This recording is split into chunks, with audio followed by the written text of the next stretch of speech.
of our heads. Now, this is the story of the people who wear them. Some of them living, some of them dying, some of them even dead. Now, a hat can be a simple thing for wordplay, even just for fun. It fills us with the rooms and red, and it hides us from the sun. But to people of long ago, a hat was something more, for it represented the stories of now and gone before. Now tell me, do you remember our first hats? The hats of kings and queens, full of color, pride and glory, beauty, hope, and dreams. Now it is said that the Father looked down from the sky. He sent hats down from heaven for his people to try. These hats were inlaid with silver and gold, made for God's holiest people, with riches untold. And we wore these hats as we worked in the sun on the west coast of Africa, where our race first begun. In dominion we ruled from the desert to the sea. Wearing our crowns majestically, we were strong and proud, and we were free. But all too soon the white sails clashed our hence and forth arisings. Our men and women were stolen, our babies left alone and crying.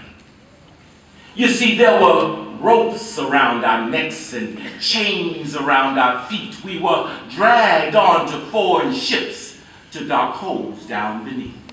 And as we wept aboard these vessels that took us from our homes, our hats were snatched away, and it seemed all hope was gone.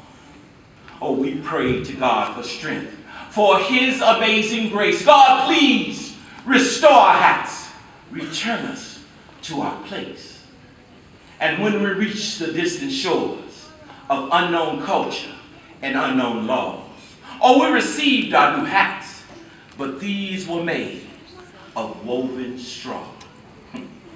Now, this was a hat of humility in which our Father gave, for we were still his children, whether kings or whether slaves. This hat would shield our brows through the fields of wheat and cotton, but soon we lost our legacy and our birthright was forgotten. In this hat, we were beaten, mistreated, worked, and raped. In this hat of despair, our destiny was shaped. In this hat, we watched our children being sold. In this hat, we prayed to God while sleeping in the cold.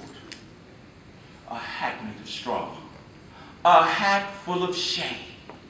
A hat meant to break our spirits, but then a new hat came. You see, the call of freedom fell down like the sweat upon our backs, and we would trade that straw bonnet for Lincoln's Navy cap. Blue and gray, red and white clashed like mighty thunder as we fought like angels to defeat the hell we now lived under. Cried freedom of our torment, let my people go. And when the war was over, our victory was in tow. You see, the war had bought us freedom. The South had truly lost, but the price of freedom for many, death would be the cost. And although the swords were all laid down, the papers neatly signed, the South retained a chastening rod, and she refused to loose her line. And hatred found its vengeance in every way that it could, and we would trade that warrior's hat for the hangman's evil hood.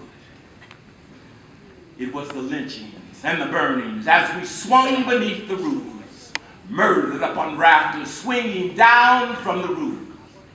Reconstruction would delay the peace that we fought after. And through those years, our souls were cold and muffled